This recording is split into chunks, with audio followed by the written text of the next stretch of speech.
Bonjour à tous. Quelques petits problèmes de connexion, c'est toujours la magie des visioconférences, en particulier avec Teams. Je vais lancer ce séminaire consacré à l'avenir de la psychiatrie sans plus tarder. Et avant de donner la parole à nos orateurs, que je remercie déjà de leur contribution, on va avoir une petite introduction en vidéo qui va être faite par le professeur Alain Léon.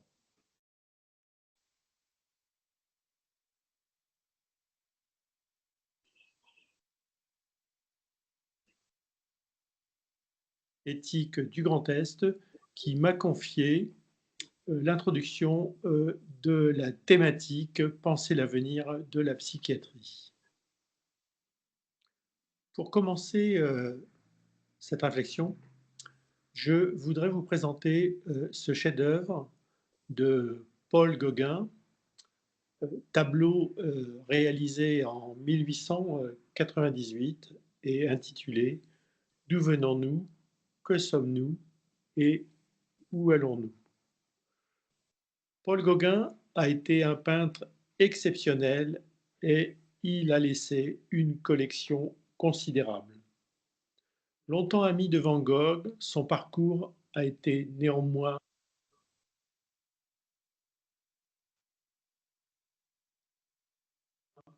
chaotique et tumultueux.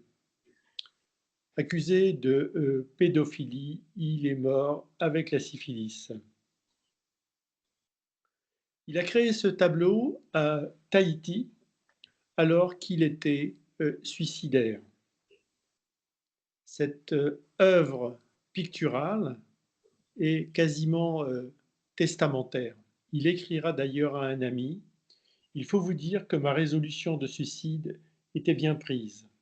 Alors, avant de mourir, j'ai voulu peindre un grand tableau. » Une sorte de thérapie par l'art. Transportons-nous un instant en 1914 dans l'Aisne, près de Soissons, à l'asile de Prémontré. L'asile de Prémontré est situé dans un magnifique château de style Louis XV et il accueille environ 1300 pensionnaires. L'armée allemande est en vue de Paris, elle est aux portes de Prémontré. Devant la menace, la moitié du personnel soignant, le directeur et le médecin-chef vont fuir l'établissement. Les patients sont livrés à eux-mêmes. Heureusement, quelques soignants restés sur place vont organiser l'établissement et faire admettre les pensionnaires dans les fermes des environs de façon à pourvoir à la nourriture et à pouvoir les aider à lutter contre le froid des hivers successifs. De nombreux patients vont hélas décéder au cours de cet épisode. Cet épisode a d'ailleurs fait l'objet d'une bande dessinée intitulée Les oubliés de Prémontré, que l'on doit à Jean-Denis Pandeau et Stéphane Piatzek. Nouveau saut dans le temps. Nous sommes en 1973 et je suis étudiant en médecine. Je viens de réussir l'examen de passage de la première année à la deuxième année. Un véritable challenge. Pendant les vacances d'été, je saisis l'opportunité qui m'est offerte de travailler à l'hôpital psychiatrique départemental de Prémontré comme faisant fonction d'infirmier.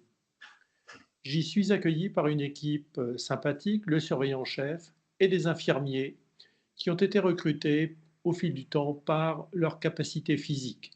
Je remplace d'ailleurs un infirmier qui a été victime d'une agression quelques semaines auparavant par l'un des pensionnaires, une expérience très rassurante. Les patients, 20 à 30, sont répartis sur 2 étages en dortoir et quelques chambres seules. Ils y sont admis après une cure de sommeil de 18 heures par jour, une quinzaine de jours, la règle pour tous. Notre job consiste essentiellement en de la surveillance, sur nos gardes, sans arrêt. Surveillance de la fermeture des portes à double tour, double porte, et surveillance surtout de la prise des médicaments, des quantités de médicaments. Un certain nombre de patients, 3 ou 4, sont autorisés à quitter quotidiennement le secteur pour aller travailler dans la ferme de l'établissement. Au fil des semaines, des liens vont se tisser aussi bien avec le personnel qu'avec quelques pensionnaires. Mais je n'y croiserai aucun médecin.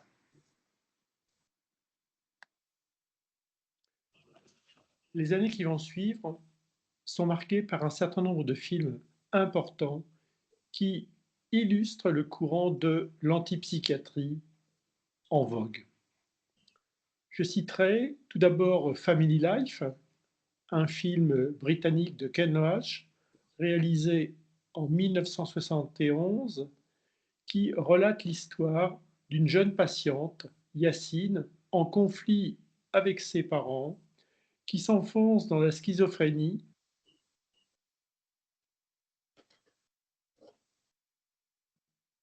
par le jeu des hospitalisations successives et des médicaments neuroleptiques dépersonnalisants. Un film dur, un film contestataire. Je citerai aussi Mati das Legare, en français Fou et délié, réalisé en 1975 par Marco Bellocchio, une sorte de documentaire qui met en évidence les origines de la folie et la place des fous dans la société. Il rapporte l'expérience de la mise en place d'un programme de réinsertion sociale des malades mentaux inspiré de l'expérience menée par le psychiatre Franco Bassaglia. Enfin, le troisième vole au-dessus d'un nid de coucou de Milos Forman, réalisé en 1975 avec le génial Jack Nicholson. Ce film relate l'histoire d'un criminel qui choisit l'asile pour échapper à la prison. L'auteur du film aborde la question de l'autoritarisme et de la répression qui en découle. C'est une critique du traitement des patients en psychiatrie. Ce film vole au-dessus d'un nid de coucou, mais pas sans me rappeler ma modeste expérience en deuxième année de médecine. En tout cas, ce que j'y ai observé et ressenti. Dans un récent travail publié par le Collège national des universitaires de psychiatrie, intitulé L'état de la psychiatrie en France, mythe, réalité et enjeux, on observe que, après enquête, 46% des Français, pour 46% des Français, la psychiatrie est synonyme d'enfermement. Pour 61% des Français, l'univers de la psychiatrie est a priori anxiogène et ils déclarent même pour 19% d'entre eux avoir très peur. Ils considèrent pour quasiment 50% d'entre eux que la psychiatrie ne sert qu'à assommer les gens de médicaments et 38% pensent que les patients hospitalisés en psychiatrie le sont contre leur gré. Qu'avons-nous fait à propos de la psychiatrie pendant toutes ces années d'études? Nous avons été bien loin, bien entendu, des enseignements de Jean-Martin Charcot. J'ai même entendu un enseignant de psychiatrie répondre à un étudiant qui posait une question. Je n'ai rien compris à votre question, mais je vais essayer d'y répondre quand même. Je note aussi que le programme consacré à la psychiatrie était pauvre. y compris d'ailleurs le programme requis pour l'internat de spécialité. Aucun dossier n'était consacré à la psychiatrie, mis à part la syphilis en tant que maladie infectieuse.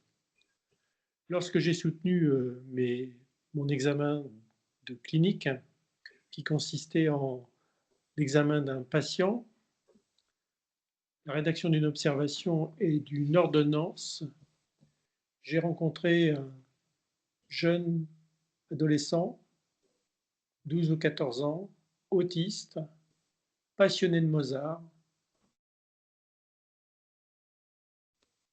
Je n'ai jamais fait le diagnostic. Revenons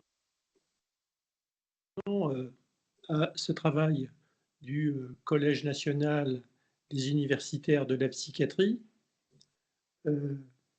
qui relève qu'en réalité, un quart des médecins psychiatres en France en 2023 ont moins de 65 ans. La densité régionale des psychiatres diminue tous les ans. Et lorsque l'on regarde le nombre de postes laissés vacants après le choix des internes nommés au concours national, eh bien, on note qu'environ 15 à 20% des postes ne sont pas pourvus. En réalité, une situation démographique qui ne peut que s'aggraver.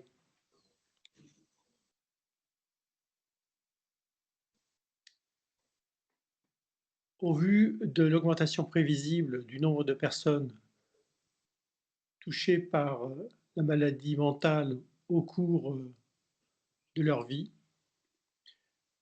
la solution à la crise de la psychiatrie passe sans aucun doute par l'amélioration de l'image de la psychiatrie, l'amélioration de la formation des médecins et l'amélioration de la démographie des psychiatres.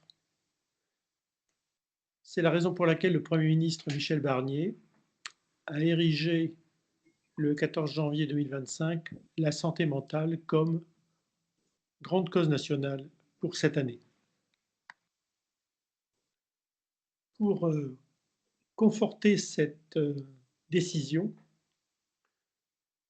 le Comité consultatif national d'éthique pour les sciences de la vie et de la santé, qui s'était auto-saisi de cette thématique depuis plusieurs mois,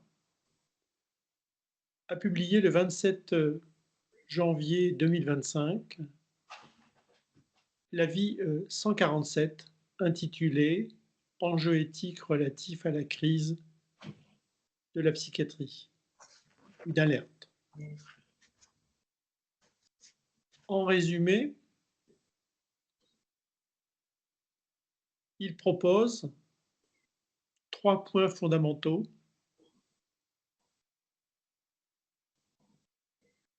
Premièrement, garantir un accès à des soins psychiatriques dignes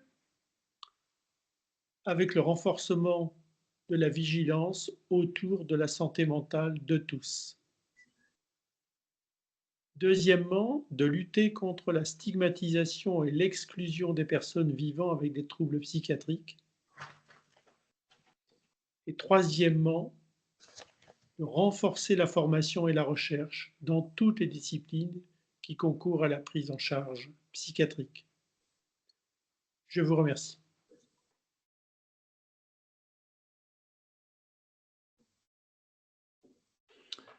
Eh bien, après cette mise en bouche sur le sujet, je propose de donner sans tarder la parole à notre premier orateur. On a la chance de bénéficier du docteur Christophe Schmitt, qui est président de la conférence des présidents de CME des hôpitaux psychiatriques et qui, à ce titre, a donc une assez bonne vision de l'état des lieux dans sa discipline. Bien, bonsoir à tous. Alors, Je vais faire un petit focus sur les ressources humaines, enfin centré d'ailleurs sur les psychiatres dans le Grand Est, qui vont être d'ailleurs un peu contradictoires avec ce qui vient d'être dit. Puisque ce qu'on s'aperçoit, c'est que, et c'est d'ailleurs conforme à l'évolution nationale, c'est que, en fait, les effectifs des psychiatres ne font qu'augmenter. Puisque là aujourd'hui, hein, on est à peu près à 15 000. Hein, là, je vous donne des chiffres 2012 à 2016. Et donc, vous avez en orange la France métropolitaine, et puis en plus clair le Grand Est. Et donc, on voit qu'il y a une progression, et une progression qui aujourd'hui continue. Donc voilà, c'est paradoxal par rapport à, effectivement au vécu et aux sentiments, mais je pense qu'il est important de prendre en compte que, d'une part, il y a une augmentation des besoins en santé mentale, en particulier en post-Covid, que d'autre part, il y a un changement des habitudes des professionnels, c'est-à-dire qu'aujourd'hui, les jeunes professionnels veillent particulièrement à l'équilibre de vie professionnelle, vie personnelle. Ils sont très demandeurs de temps partiel. Enfin, dans notre établissement, beaucoup de jeunes praticiens sont à temps partiel, en général à 80.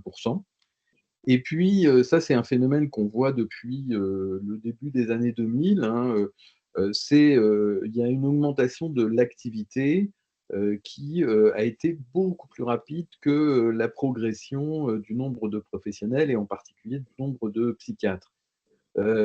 Donc si on croise cet aspect-là, besoin et augmentation des besoins, changement des habitudes, eh bien, on s'aperçoit forcément qu'il va y avoir un moment un problème. Et puis, tout à fait important, c'est qu'on voit que, par exemple, si on fait le focus sur le Grand Est, mais on a la même chose en France, c'est qu'on a une évolution, une densité très différente suivant les territoires. Et pour schématiser, plus on est dans un territoire rural, moins on va avoir accès à un psychiatre. Le mode d'exercice, hein, des psychiatres, on voit, c'est aux deux tiers, hein, grosso modo, un exercice salarié. Et ce qui frappe aussi quand on regarde les pourcentages de libéraux, c'est qu'on s'aperçoit qu'il y a une concentration des psychiatres libéraux, en particulier dans les territoires qui sont dotés d'une métropole universitaire. C'est particulièrement visible pour le Bas-Rhin, par exemple, avec 36% de psychiatres libéraux, mais on observe ça aussi dans la Marne et en Meurthe-et-Moselle. Euh, bon, la Moselle étant dans une situation un petit peu à part. On voit d'ailleurs, hein, là je vous ai fait un focus sur l'année, j'ai trouvé les données sur l'année 2023, hein, donc c'est tout à fait récent, 1er janvier 2023, et on voit que là encore, l'exercice salarié, c'est tout à fait important, et on voit également, alors évidemment on ne peut pas comparer la Meuse en termes d'habitants, hein, à la Moselle ou au Bas-Rhin, mais on voit quand même qu'il y a un véritable problème dans les départements qui sont les plus ruraux. Autre aspect important, c'est aujourd'hui une profession, une spécialité qui est à parité, euh, mais qui a aussi une moyenne d'âge élevée, mais qui est conforme à la moyenne nationale, en tout cas dans ce qui est du Grand Est. Euh, alors, quand on regarde la pyramide des âges de façon un peu plus proche, on s'aperçoit quand même qu'on a la tranche des 60 ans qui est fortement représentée, hein, en particulier les 60-64 ans. C'est des chiffres de 2016, ça n'a pas énormément bougé depuis, mais en tout cas, les projections, c'est qu'il va y avoir un départ, enfin, c'est déjà commencé, un départ très important entre 2020 et 2030. Donc, on est au milieu du gué aujourd'hui. Par contre, on a un renouvellement tout à fait correct pour les autres générations. Si on se projette à l'horizon 2030, hein, on voit que on a plutôt une augmentation, hein, l'augmentation continue pour la Lorraine et la Champagne-Ardenne, alors qu'on a une stagnation pour l'Alsace qui tombe plutôt bien, puisque l'Alsace est plutôt correctement dotée en termes de psychiatres. Un petit focus sur l'offre de soins. Donc là, bon, c'est un tableau un peu roboratif, ça vous donne un peu une estimation du nombre de lits. Alors, important à voir, hein, c'est que il y a une vision un peu pour la Moselle qui est un peu particulière parce que sont inclus dans les lits les lits des UMD de Sarreguemines, donc qui ne sont pas des lits destinés à la Moselle, mais qui sont des lits régionaux, voire nationaux, puisque il y a des hospitalisations en UMD qui sont parfois en dehors du simple ressort du Grand Est. Si on y regarde de plus près, on s'aperçoit que le taux d'équipement en lit il est légèrement inférieur à la moyenne nationale, que ce soit pour et à peu près dans la moyenne nationale pour les enfants et les adolescents. Par contre, bon, on a encore là une très grande disparité entre les territoires et on a en particulier l'anomalie meusienne, hein, qui est très richement dotée en lits. Mais ça, c'est le fruit de l'histoire. Donc là, on est toujours dans cette problématique quand même de disparité en fonction des territoires, et ça explique aussi la vision qu'on peut avoir, parce que finalement, quand on évolue dans des territoires, enfin, en dehors finalement des quelques grandes métropoles du Grand Est, ben, on a l'impression qu'effectivement, à juste titre, hein, que c'est difficile d'avoir accès aux soins et à un psychiatre en particulier, puisque ils sont beaucoup moins présents que dans les grandes métropoles. Alors, sur le personnel infirmier, c'est un peu plus compliqué de trouver des données précises sur la psychiatrie. On a des données générales. Alors, là encore, hein, le nombre d'infirmiers dans le Grand Est, c'est plutôt satisfaisant par rapport à la moyenne nationale. Toutefois, hein, ça c'est les données ARS, on a 1000 postes d'infirmiers qui sont vacants en Grand Est, et surtout, l'ARS dit qu'il y aura besoin de 10 000 infirmiers supplémentaires d'ici à 2030. C'est énorme, hein, quand vous y réfléchissez. Et bien évidemment, la psychiatrie n'échappe pas à cette logique. Et puis, ça, c'est ma petite note personnelle, c'est que la disparition des infirmiers de secteur psychiatrique a entraîné une perte de compétences globale qui est particulièrement problématique. Donc, hein, pour faire un résumé, on pourrait dire que l'offre de psychiatrie aujourd'hui, elle repose essentiellement sur l'offre publique, hein, avec un nombre de psychiatres libéraux qui existent, mais qui est très inégalement réparti sur les territoires. C'est-à-dire, globalement, vous avez des psychiatres à Metz, à Nancy, à Reims, Châlons, en Champagne, Mulhouse et Strasbourg. Et puis après, en dehors, c'est quand même très compliqué. Il y a un pourcentage de postes vacants. Là, c'est pour les établissements hospitaliers publics qui peut être très important. Ça va jusqu'à 50% des postes vacants. Donc, vous imaginez, un poste sur deux. Et puis, les difficultés de recrutement concernent, en tout cas dans notre territoire, beaucoup la psychiatrie adulte. On a beaucoup parlé des difficultés de la psychiatrie de l'enfant et de l'adolescent. Là, on a la chance dans le Grand Est d'avoir une tradition, puisqu'on a toujours eu des professeurs de pédopsychiatrie, que ce soit à Reims, que ce soit à Nancy, que ce soit à Strasbourg. Donc, on a toujours formé des pédopsychiatres. Après, ce qui est valable pour les psychiatres de l'adulte est valable pour les psychiatres de l'enfant et de l'adolescent. Ils ont tendance à aller dans les territoires les mieux lotis, pardon. Alors, comment estimer les besoins en santé mentale? Ça, c'est une vraie problématique, parce que ben, vous le verrez, c'est quand même compliqué. Alors là, je vous donne des données, ça c'est des données de Santé publique France, c'est le baromètre, hein, c'est des données pour le Grand Est, hein. Données récentes 2023. Et donc, on voit que le nombre de passages aux urgences, hein, pour troubles psychiques, il est il est, on va dire, relativement stable, hein, il a eu tendance un petit peu à baisser par rapport à la problématique Covid, hein, où là, il y a eu une forte augmentation. Par contre, on a une augmentation du nombre de passages aux urgences pour les idées suicidaires, hein, et avec une hausse qui continue, hein, et une hausse très importante par rapport aux années pré-Covid.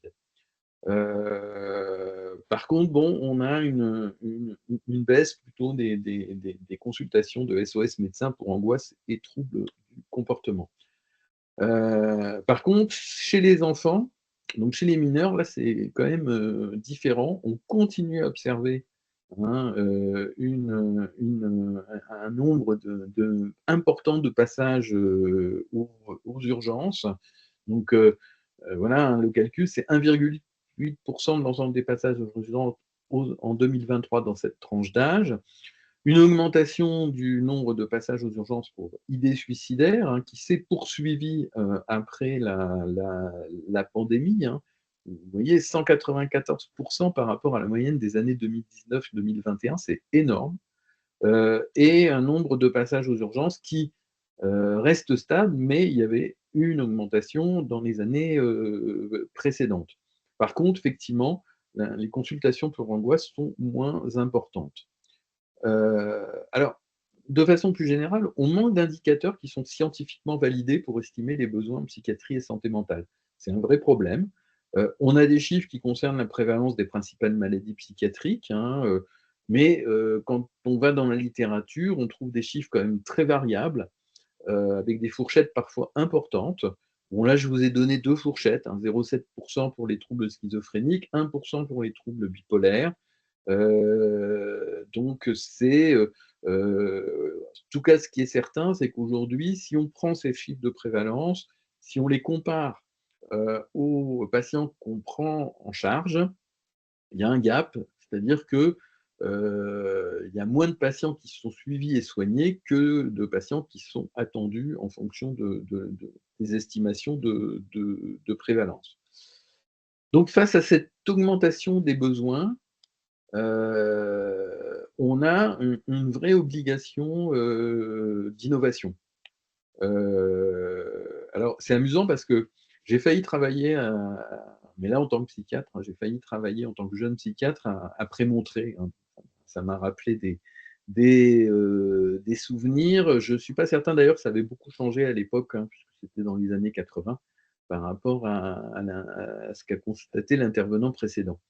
Donc, généralité sur l'innovation, hein. L'innovation, c'est un changement de l'intérieur pour s'adapter à un changement d'extérieur, à l'extérieur. Donc là, c'est vraiment tout à fait ça qu'on observe aujourd'hui.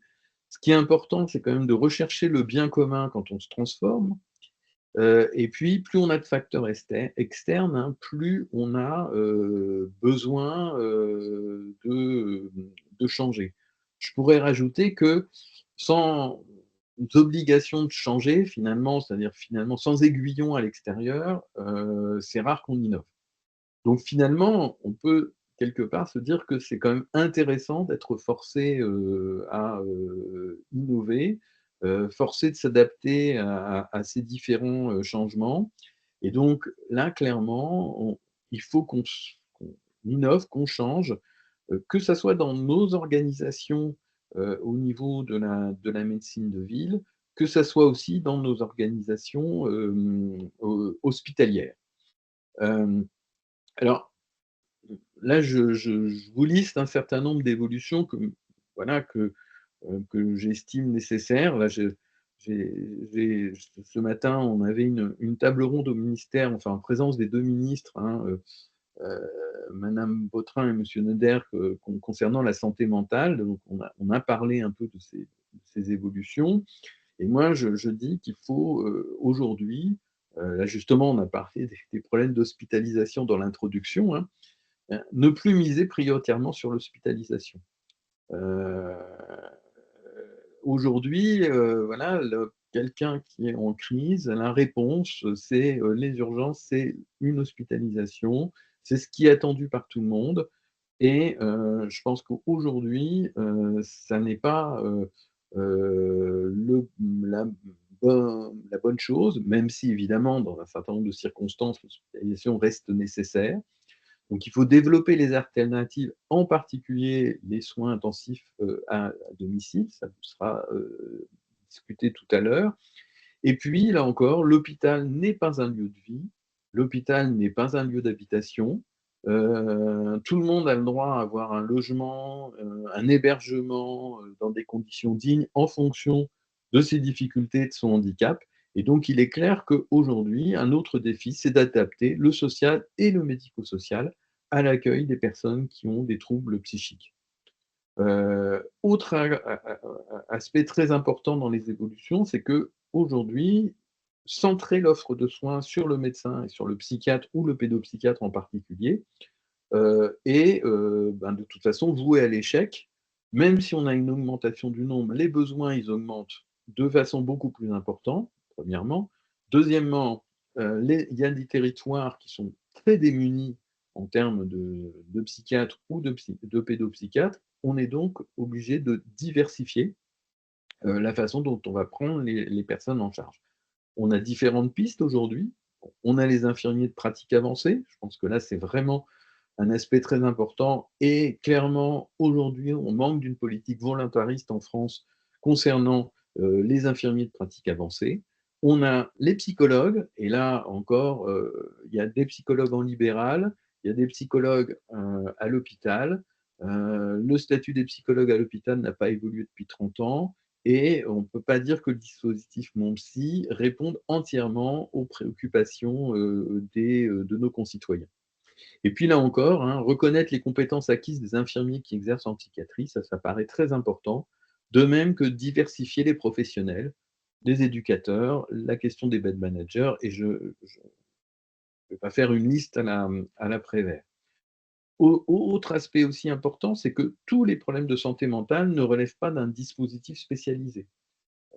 Aujourd'hui, ce qui est compliqué, c'est que le réflexe pour beaucoup de nos concitoyens, c'est les urgences, éventuellement un CMP, mais là encore, il faut qu'on diversifie et en particulier qu'on dote de compétences les professionnels de premier recours, et je pense en particulier aux médecins généralistes et IDE. Alors, à la fois par la formation, par le travail collaboratif dans le cadre des communautés professionnelles de territoire, et puis là encore, la place des conseils locaux de santé mentale. On en a un dans notre territoire sur Metz. Et là, j'ai échangé assez longuement avec quelqu'un qui est sur le conseil local de santé mentale à Lille. Leur expérience est particulièrement intéressante.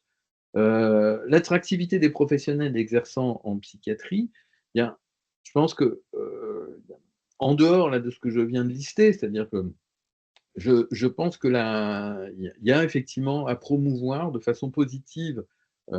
Un des aspects, c'est la campagne Chez Loisirs Psychiatrie qui a été lancée par le Collège national des universitaires en psychiatrie et qui vraiment ont pensé cette campagne avec et en direction des étudiants ou des futurs étudiants en médecine, d'éviter la communication négative, parce que bon, se lamenter sur nos difficultés, c'est pas vraiment quelque chose qui risque d'attirer les professionnels. Et puis prendre soin des professionnels, je pense que c'est vraiment un aspect très important. J'ai été très frappé dans le programme de santé mentale de nos amis norvégiens sur un volet qui est vraiment prendre soin des professionnels, leur redonner du temps relationnel en évitant les tâches administratives débiles, les questions de supervision, les questions de formation,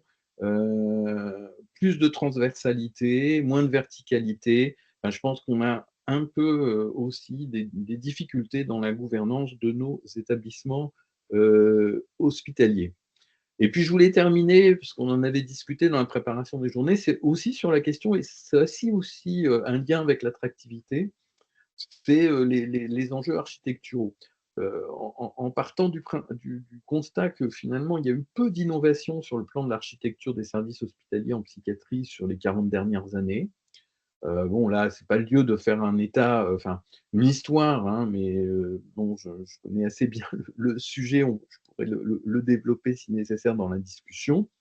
Et puis, je pense qu'aujourd'hui, on a petit un parc immobilier pour l'hospitalisation qui est très inégal, très imparfait, parfois très dégradé. Et quand on reconstruit, je pense que les impératifs de sécurité ne doivent pas se faire. Enfin là, hein, on parlait des doubles portes, des portes qui se ferment, etc.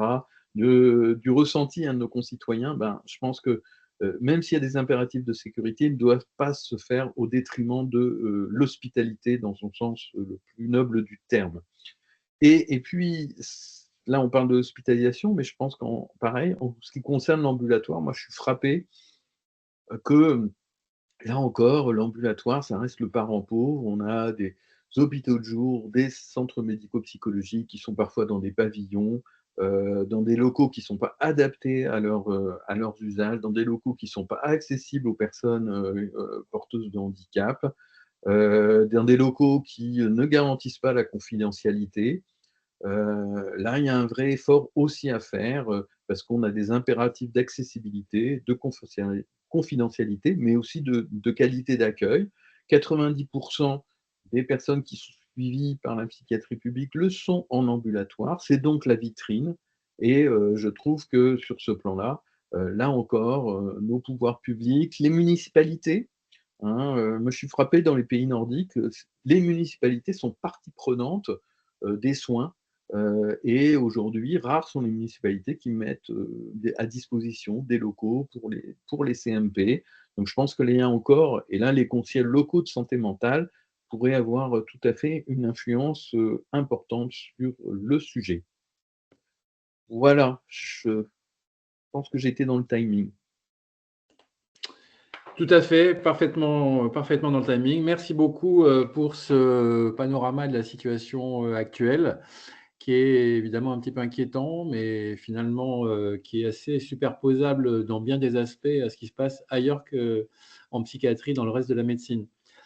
Alors, il y a des solutions qui ont été évoquées, et parmi ces solutions… Alors, excusez-moi, d'abord, on me demande de vous rappeler que la discussion sera bloquée à l'issue des 3 présentations.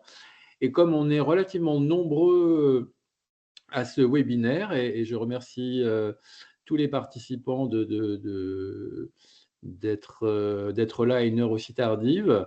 Comme on est nombreux, je vous invite à poser vos questions dans la conversation et on les retransmettra aux intervenants. Et donc, parmi les solutions qui ont été évoquées, il y a les infirmières de pratique avancée, et ça tombe bien puisque nous avons demandé à Christine Ligeron de nous parler de la place des IPA dans le parcours de soins psychiatriques. Bonsoir à tous, je m'appelle Christine Ligeron, je suis infirmière diplômée depuis 31 ans. J'exerce depuis 2016 au CASA de Metz, c'est-à-dire le Centre d'accueil pour la santé des adolescents, qui est en fait une structure ambulatoire de pédopsychiatrie qui dépend de l'EPSM de Metz-Jury. Et je suis partie en formation en pratique avancée en 2022 et j'ai réintégré le pôle de pédopsychiatrie en juillet dernier. Alors, j'interviens aujourd'hui pour vous présenter la place des IPA dans le parcours de soins. Je vais faire un bref rappel de la mise en œuvre de cette spécialisation émergente de la filière infirmière, vous détailler ensuite les compétences élargies de l'infirmière en pratique avancée, vous présenter mon exemple concret au travers de 2 parcours de soins spécifiques. Je vous présenterai également les missions plus transversales de transmission de savoir et de prévention primaire et je conclurai mon propos avec quelques chiffres. Alors, en 2016, la loi de modernisation de notre système de santé portée par Marisol Touraine a introduit la profession d'IPA dans le paysage sanitaire français. Ses principaux objectifs étaient les suivants. Améliorer l'accès aux soins et déléguer certaines tâches médicales. En effet, en réponse aux défis liés aux déserts médicaux et à la saturation des consultations médicales, la pratique avancée vise à permettre d'assurer des soins, de prescrire certains examens et de réajuster certains traitements afin d'assurer le suivi de patients chroniques de manière plus autonome. Il s'agissait également de reconnaître et valoriser les compétences infirmières en créant un cadre légal pour professionnaliser davantage les infirmiers en leur proposant d'élargir leur champ de compétences et en leur offrant de nouvelles perspectives de carrière. Il s'agissait d'assurer une prise en soin globale et personnalisée. En effet, la médecine étant de plus en plus spécialisée, il est nécessaire que des soignants assurent une certaine continuité et une certaine complémentarité dans les soins. Il s'agissait également de renforcer la coopération entre les professionnels de santé en favorisant le travail en équipe entre médecins et infirmiers et également en créant des collaborations étroites entre médecine de ville, ambulatoire et hospitalière. Et enfin, il s'agissait de soutenir l'évolution du système de santé vers plus de prévention et de suivi des malades chroniques. La réforme contribue à un meilleur suivi des malades chroniques ou à évolution lente en permettant aux IPA d'intervenir, par exemple, dès la première ligne.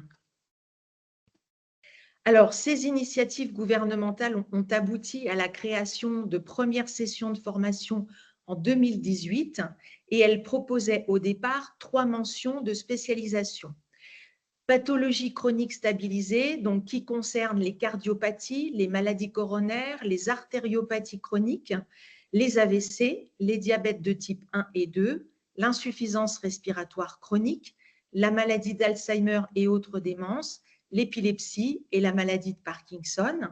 Une deuxième mention qui concernait le domaine de l'oncohématologie, une troisième concernant la néphrologie, dialyse, transplantation rénale. En 2019, elles se sont élargies avec une 4e mention psychiatrie santé mentale qui nous concerne et en 2021, une 5e concernant les urgences. Alors, je vais vous présenter donc les compétences élargies de l'IPA. Alors, un rôle clinique pour évaluer la situation clinique stabilisée ou à évolution lente, pour évaluer le degré d'urgence, réaliser certains actes de soins et prescrire certains traitements et examens, pour mettre en œuvre des mesures préventives et correctives, pour orienter vers un autre professionnel si nécessaire. L'IPA a également un rôle d'animation d'équipe en concevant et en mettant en œuvre un projet de soins correspondant à un parcours de soins, en identifiant les enjeux éthiques, sociétaux, économiques, en collaborant avec différents professionnels, en encourageant les échanges et en coordonnant les actions. Un rôle d'enseignement et de formation pour transmettre les savoirs et les méthodes d'apprentissage, pour inciter à l'auto-évaluation, pour mobiliser les connaissances théoriques et pratiques. Et enfin, un rôle de recherche pour réaliser des recherches documentaires, analyser des données scientifiques, transposer certains résultats dans la pratique, promouvoir l'innovation, communiquer sur les pratiques et les résultats des travaux et collaborer à des études avec des chercheurs. Alors, pour acquérir ces compétences, l'infirmier en pratique avancée doit avoir suivi les enseignements dispensés par certaines facultés de médecine dans le cadre d'un master. La première année consiste à acquérir les connaissances nécessaires à l'examen clinique somatique général. La seconde année, les groupes d'étudiants bénéficient d'enseignements spécifiques dans leur spécialité pour actualiser leurs connaissances et rédiger un mémoire de recherche. Je vous rappelle que pour exercer en tant qu'infirmier en pratique avancée, il est impératif d'avoir exercé au préalable pendant 3 ans en tant qu'infirmier de métier socle et également de signer un protocole d'organisation avec l'équipe médicale qui est en fait un document contractuel qui encadre l'exercice de l'IPA, qui rappelle le cadre réglementaire défini par tous les textes et qui rappelle les missions et les rôles spécifiques de l'infirmier lorsqu'il réintègre le service et les modalités de collaboration avec l'équipe médicale. Vous pouvez retrouver un modèle de protocole d'organisation sur le site de l'ARS. Alors pour moi, c'est donc une formation universitaire qui vise à développer un territoire commun, une interface avec les équipes médicales. Alors, je vais donc vous présenter désormais comment cela se décline dans le concret au CASA de Metz, où j'y ai construit 2 parcours de soins ambulatoires. Donc, ces parcours concernent 2 populations adolescentes spécifiques. Pour la première, avant de partir en formation, avec le médecin responsable et chef de pôle, nous souhaitions que j'intervienne sur les parcours des jeunes qui présentent des troubles des conduites alimentaires, car c'est une problématique complexe, à évolution lente, d'origine psychiatrique, avec des répercussions somatiques majeures, avec un potentiel létal non négligeable. La seconde population, c'est moi qui l'ai déterminée, car j'ai souhaité mener un mémoire de recherche sur le retrait scolaire anxieux, problématique de plus en plus prégnante, d'autant plus après la pandémie de Covid-19. Donc voilà les 2 axes thérapeutiques principaux de mon intervention en tant qu'infirmière en pratique avancée. Donc, en ce qui concerne les adolescents qui répondent à un diagnostic de troubles des conduites alimentaires, mon objectif était d'enrichir les propositions thérapeutiques et de les structurer en parcours de soins. Donc, au CASA, il faut que vous sachiez que l'évaluation initiale est une évaluation infirmière. C'est elle qui pose une hypothèse diagnostique.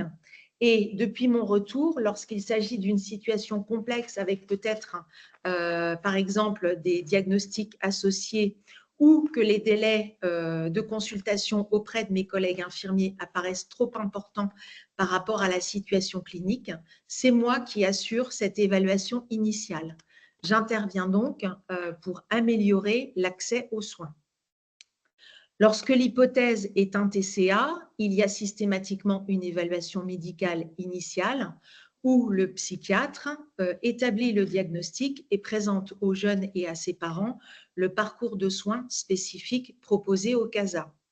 Donc, pour enrichir ce parcours, j'ai créé un module de psychoéducation destiné aux jeunes et à ses parents pour leur apporter de la littératie, favoriser l'alliance thérapeutique et les aider à comprendre ce qui se passe pour eux. J'ai également créé un groupe de père aidance avec Pauline, une patiente ressource de 28 ans. Ce groupe était destiné à 5 jeunes sur 3 séances d'1h30 pour leur permettre d'échanger entre elles et avec quelqu'un qui a connu ces troubles de l'intérieur et surtout pour incarner leur établissement. Malheureusement, Pauline s'est désistée 2 jours avant la première séance. Donc, je partage avec vous cette malheureuse expérience car je pense que pour concrétiser des groupes de père aidance, c'est vraiment un défi. Mais je ne désespère pas de pouvoir retrouver un autre partenariat avec un patient ressource. J'ai également pensé et organisé un groupe de parole destiné aux parents avec une des psychologues du service qui consiste en un espace d'échange et d'élaboration multifamille durant 8 séances bimensuelles.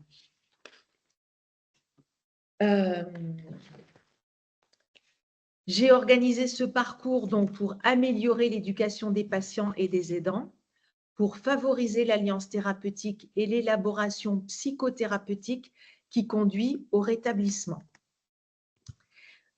Donc, cette partie concerne le suivi spécifique en pédopsychiatrie, mais ce suivi doit s'inscrire dans un parcours coordonné qui comprend un trépied thérapeutique conformément aux recommandations de l'HAS. Il est donc adossé à un suivi nutritionnel assuré par une diététicienne en libéral ou la diététicienne de la structure ou un médecin nutritionniste de ville. Et il est également adossé à un suivi somatique assuré par le médecin traitant ou un pédiatre hospitalier ou libéral. Donc, en tant qu'IPA, j'interviens non seulement dans le suivi somatique pour assurer une surveillance clinique et paraclinique, mais aussi dans le suivi évidemment pédopsychiatrique. Et donc, cela permet finalement aux médecins qui assurent ces suivis de voir un petit peu moins souvent le jeune en consultation, tout en sachant avec certitude que s'il y a une situation de crise, ils en seront bien évidemment informés.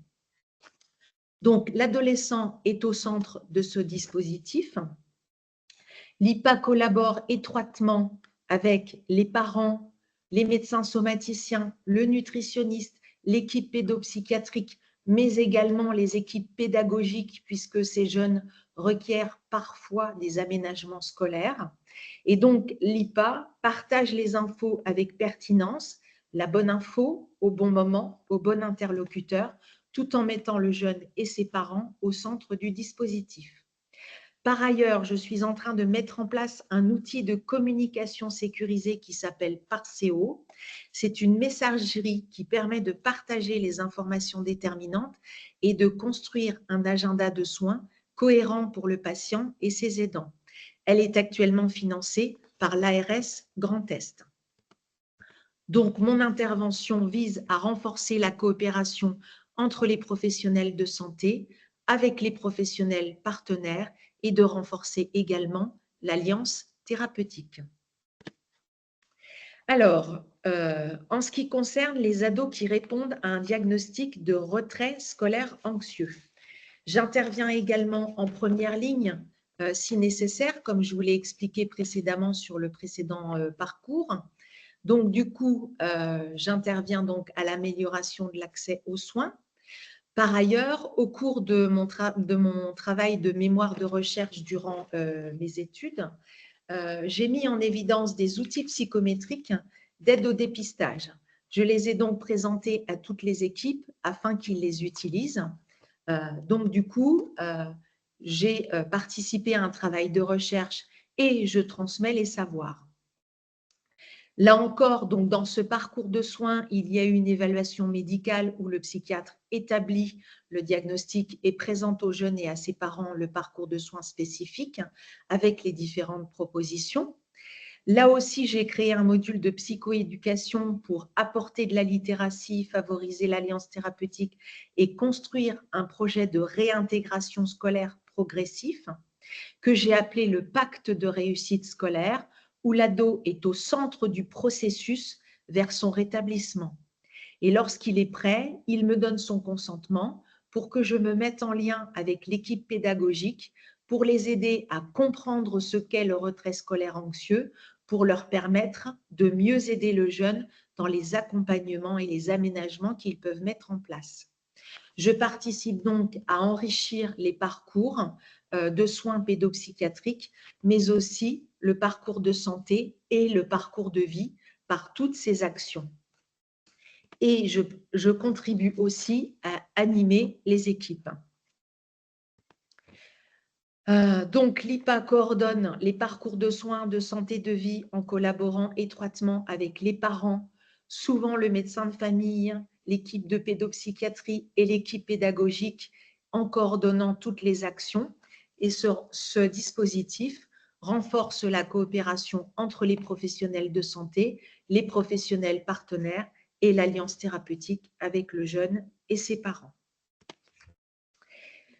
Alors, l'IPA intervient également, comme je vous l'ai montré tout à l'heure, dans un rôle d'enseignement et de formation.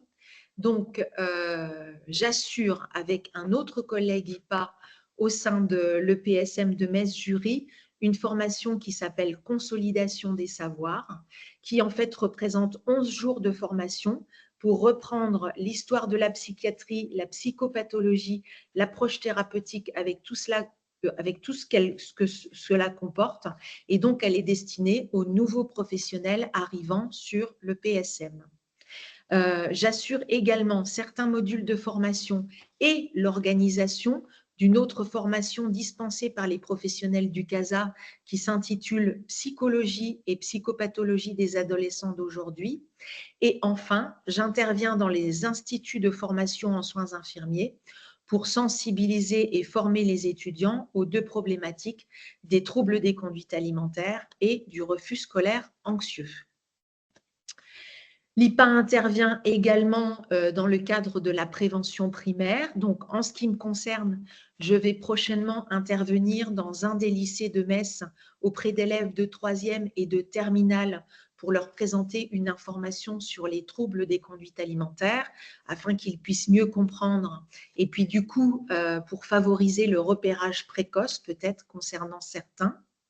Et puis concernant le retrait scolaire anxieux, je travaille en partenariat avec la direction des services départementaux de l'éducation nationale et nous avons décidé de créer une capsule vidéo destinée à toutes les équipes pédagogiques de la Moselle pour les sensibiliser à cette problématique et leur donner des outils pour repérer plus précocement ces problématiques. Et très prochainement, je participe également à un groupe de travail qui aura lieu avec tous les chefs d'établissement des lycées de Metz. Alors, pour terminer, j'ai souhaité vous présenter quelques chiffres pour nourrir notre réflexion à tous. Donc, bien que le ministère de la Santé visait initialement 5000 IPA formés en 2024, cet objectif ne sera potentiellement atteint qu'en 2027. Actuellement, il y a 3080 IPA diplômés en France, dont 10,3% en psychiatrie santé mentale, ce qui représente exactement 318 IPA en psychiatrie santé mentale. À ce jour, 33 universités sont accréditées pour assurer une formation en pratique avancée. C'est une offre qui n'a cessé de grandir depuis 2018 et qui se stabilise de façon homogène sur le territoire. Actuellement, il y a 1934 étudiants en formation. Désormais, je vous propose de nous arrêter un petit peu plus précisément sur les différentes mentions proposées. Donc, la mention pathologie chronique stabilisée est demandée par 50% des étudiants en pratique avancée. La mention onco-hématologie tourne autour de 10%, un petit peu plus, un petit peu moins selon les années. La mention néphrologie est stable aux alentours de 5%. La mention urgence, donc depuis 2021, ne cesse de progresser et est actuellement à 10,3%. Mais je vous propose qu'on s'arrête sur la mention psychiatrie santé mentale qui en fait était demandée par 28% des étudiants en 2022 et ne l'est plus demandée que par 19,7% en 2024. Donc on peut se demander légitimement pourquoi il y a cette amorce de désaffection par rapport à cette formation et cette spécialisation. Donc, je vous propose quelques pistes de réflexion, car à ma connaissance, il n'y a pas de publication probante à ce jour pour répondre à cette question. Donc, ma première piste de réflexion, c'est que la psychiatrie est souvent perçue comme moins technique ou moins valorisée que d'autres spécialités où l'IPA a un rôle beaucoup plus médicalisé. La deuxième piste de réflexion, c'est que la spécialisation psychiatrie et santé mentale est moins mise en avant dans les présentations des cursus et des offres d'emploi. La troisième piste, c'est que la formation demande des compétences spécifiques en psychologie, psychothérapie et psychopharmacologie qui peuvent être complexes à acquérir en 3 ans d'exercice infirmier. Et la quatrième et dernière piste que je vous propose, c'est que les conditions de réimplantation n'ont pas toujours été favorables et peuvent avoir été dissuasives et que je pense que travailler le projet de formation et travailler le projet de réimplantation après la formation m'apparaît comme déterminant pour favoriser finalement une implantation dans des conditions tout à fait favorables. Alors, pour conclure mon intervention, j'ai souhaité faire référence à l'homme de Vitruve de Léonard de Vinci, qui représentait à la Renaissance une vision harmonieuse de l'homme où toutes les dimensions de son être sont interconnectées. Correspond à cette représentation de l'homme le modèle biopsychosocial du soin, qui est une approche holistique qui considère que la santé et la maladie résultent de l'interaction entre des facteurs biologiques, psychologiques et sociaux. Ce modèle est en opposition au modèle biomédical classique qui se focalise uniquement sur les aspects biologiques des maladies, qui s'est illustré dans le clivage médecine somatique, psychiatrie. Et pour ma part, je pense donc pour conclure que les IPA en psychiatrie santé mentale incarnent un système de santé innovant qui ignore tout dualisme entre corps et esprit. Je vous remercie de votre attention. Merci beaucoup pour cette présentation avec une activité qui est nouvelle dans toutes les disciplines que vous avez mentionnées. Et je vais passer la parole au docteur Caroline Soler, qui va justement nous parler d'un des nouveaux modes de prise en charge qui a déjà été évoqué, la prise en charge en soins intensifs à domicile, et elle va nous faire un retour de son expérience. Docteur Soler, la parole est à vous. Bonjour à tous, merci pour votre invitation. Oui, pour introduire le propos, je rebondis sur ce que mes collègues ont déjà dit précédemment.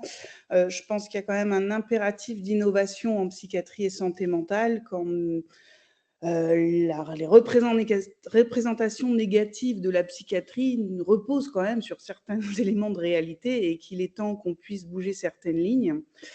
L'innovation s'impose en termes d'organisation et d'offre de soins. Il est vraiment maintenant impératif qu'on réfléchisse à diversifier notre offre de soins et qu'elle réponde davantage aux besoins et des personnes qui souffrent de problèmes de santé mentale ou de troubles psychiques, mais aussi aux professionnels. Les personnes qui souffrent de troubles en santé mentale et troubles psychiques, manifestement, pour une bonne partie d'entre eux, ne trouvent pas assez, en tout cas, de propositions satisfaisantes par rapport à leurs attentes. Et je pense que c'est une vraie réflexion qu'il faut qu'on mène à ce niveau-là. Il y a quand même une mouvance très internationale et qui quand même commence à prendre forme en France sur les notions et les concepts de rétablissement et de processus de rétablissement, qu'il faut que davantage on favorise au niveau des professionnels par retrouver une relation plus horizontale entre les professionnels et les personnes accompagnées. Les professionnels ont leur savoir médical, leur savoir infirmier, leur savoir psychologique, mais il est temps et nécessaire de laisser une plus large place au savoir expérientiel des personnes qui ont souffert ou qui souffrent de troubles psychiques et travailler autour des concepts de rétablissement, de pair et danse et de médiateurs de santé pair, et également au niveau des professionnels, les aider à du coup retrouver du sens au travail. Alors, nous, on a créé une équipe psychiatrique de soins intensifs à domicile, davantage pour diversifier l'offre de soins. Alors, je vais essayer de partager mon écran.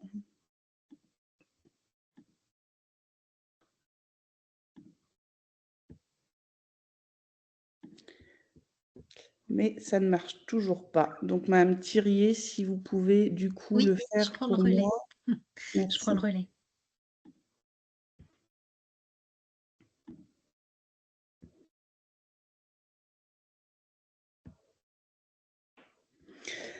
Donc, du coup, on m'a demandé de vous présenter l'équipe psychiatrique de soins intensifs à domicile que nous avons créée dans le Nord-Moselle en 2021. Ce n'est pas la première équipe du tout de soins de crise qui existe en France, ça existe de longue date, mais elles ont été quand même plus ou moins désaffectées, notamment sur le territoire Grand Est, en tout cas de Moselle, on va dire. Il n'en existait pas et il nous semblait que c'était important d'en créer. Je vais donc présenter le contexte de création de cette équipe. Le contexte, c'est que, comme nous le savons tous, ça a été rappelé juste avant, c'est la complexité de l'accès aux soins en santé mentale et en psychiatrie, avec une démographie médicale et paramédicale défavorable, tant dans le public que le libéral sur notre territoire, avec des délais longs d'accès aux services publics ambulatoires et, nous l'avons rappelé, une saturation des services d'hospitalisation et des services d'urgence.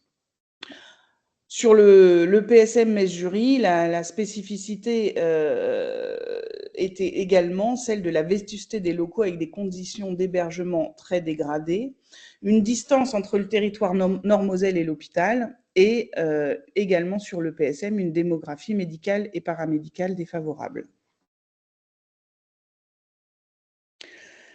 Dans ce contexte, les objectifs du projet étaient d'améliorer l'accès aux soins en santé mentale sur le territoire, d'améliorer la qualité des soins psychiques, de favoriser le rétablissement psychique par des prises en charge globales et inclusives, en prenant davantage en compte la dimension socio-familiale des personnes souffrant des troubles psychiques, Nous avions aussi l'objectif de diminuer le taux d'hospitalisation et surtout le taux de soins sans consentement, ainsi que la durée de séjour hospitalier.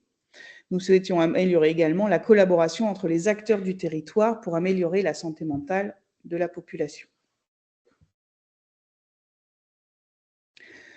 Du coup, cette équipe psychiatrique de soins intensifs à domicile a pour principale mission une prise en charge intensive à domicile, comme son nom l'indique, en alternative à l'hospitalisation sur une durée de 4 semaines des personnes en situation de pré-décompensation psychique aiguë, donc pour éviter une franche décompensation psychique aiguë, pour les personnes en situation de crise psychique aiguë ou de post-crise avec un besoin de soutien important. Donc aujourd'hui, jusqu'à présent, le seul recours qu'on avait en termes d'offre de soins dans les situations de crise psychique, c'était l'hospitalisation sur notre territoire. Nous avons souhaité avoir une offre complémentaire de celle de l'hospitalisation, qui est ce dispositif. Donc, le public concerné est très large. En fait, nous n'avons pas spécialement d'indication de critères de sélection des personnes. Là, je vous ai fait une liste de ce qu'on rencontre le plus fréquemment, mais on n'a pas d'indication de prise en charge. Il faut répondre aux critères de crise psychique aiguë. Mais grosso modo, ça comprend les épisodes dépressifs modérés à sévères, les épisodes anxieux sévères, les épisodes maniaques, les épisodes psychotiques aigus, soit décompensés d'une maladie plus chronique, soit des épisodes psychotiques aigus isolés. La détresse psychique aiguë réactionnelle à un événement de vie, une décompensation aiguë d'un trouble de la personnalité et bien sûr les crises suicidaires avec un risque suicidaire faible à modéré. Les contre-indications pour l'entrée dans ce dispositif sont très simples. D'une part, c'est la crise suicidaire avec un risque élevé de passage à l'acte, où là, pour le coup, on est plutôt sur une orientation en hospitalisation. Les personnes présentant un risque de violence et d'agressivité au domicile et les personnes refusant clairement l'intervention à domicile. Donc, ce sont les 3 seules contre-indications que nous avons pour intervenir auprès des personnes. Alors, comme je vous avais dit, les équipes de crise et de soins intensifs à domicile existent sur le territoire national. Il n'y a pas de modèle prédéfini. En gros, chaque territoire a développé un peu ses équipes en fonction des besoins et de ses moyens. Les particularités de notre dispositif sont l'accès aux soins. En fait, on souhaitait dépasser les difficultés du système et des parcours de soins actuels. Donc, nous avons créé un dispositif qui peut être sollicité par toute personne du territoire, professionnelle ou non, qui souffre d'un trouble psychique aigu et qui souhaite une intervention. En gros, pour arriver dans ce dispositif, il n'est pas nécessaire de passer par un médecin, par un CMP, par un service d'urgence. N'importe qui peut appeler le dispositif. Nous avons une cadre de santé qui étudie la demande, s'assure qu'elle rentre dans les missions de l'équipe et déclenche une intervention dans les 72 heures maximum, en fonction du besoin. Donc, cette première particularité est importante à signaler car n'importe qui peut solliciter l'équipe sans avoir recours à un parcours de soins qui peut être complexe et saturé. Deuxième particularité, c'est le travail de partenariat avec toutes les personnes ressources autour de la personne, famille, aidants, médecins traitants, les infirmiers libéraux, les travailleurs sociaux. Nous essayons de créer un maillage autour de la personne pour qu'elle puisse ensuite s'appuyer sur les personnes ressources pour elle. En plus des soins psychiques soutenus que nous proposons, nous travaillons à la socialisation et l'inclusion de la personne au sein de son environnement. Et tout cela, nous arrivons à le faire avec une équipe pluriprofessionnelle pour une prise en charge la plus globale possible, c'est-à-dire médico-psychosociale. Pour ce dispositif, ce service-là, nous avons commencé en Nord-Moselle, donc sur un territoire de secteur, d'un bassin de population qui représente à peu près 120 000 habitants et qui comprend la communauté d'agglomération du Val de Fensch et une partie de la vallée de l'Orne. En termes de ressources humaines, pour que vous puissiez vous représenter les choses, l'effectif 2024 comprenait psychiatres à 60%, 6 infirmiers, et nous avons également envoyé un infirmier qui est en cours de formation IPA également et qui revient cet été après la fin de sa formation dans l'équipe. Nous avons 4 aides-soignants, 2 éducateurs spécialisés, une assistante sociale, une cadre de santé, une secrétaire et un case manager. La prise en charge type. Alors, globalement, les professionnels interviennent en binôme, que ce soit un binôme infirmier-aide-soignant, infirmier-éducateur, aide-soignant-éducateur, éducateur-assistant social. Peu importe, ce qu'il nous faut, c'est deux métiers différents dans les binômes et ils interviennent en binôme à chaque visite à domicile. Nous avons une visite médicale par un psychiatre à l'admission dans le dispositif, puis ensuite en fonction des besoins.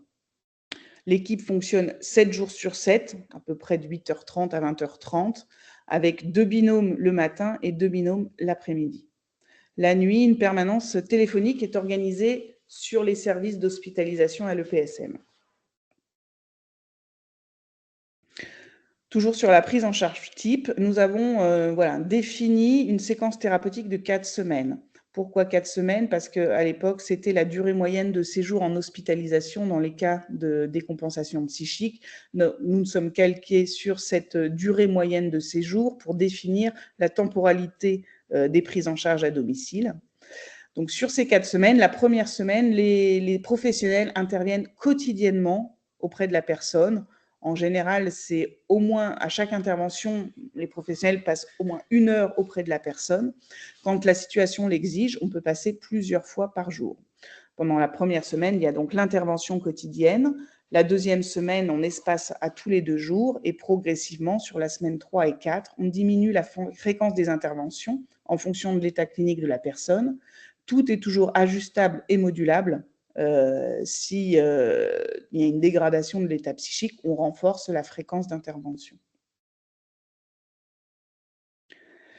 D'autres spécificités quand même de ce dispositif, c'est la volonté d'assurer une continuité des soins somatiques. Pour une bonne moitié de notre file active, il y a une rupture totale de soins, qu'ils soient somatiques, psychologiques.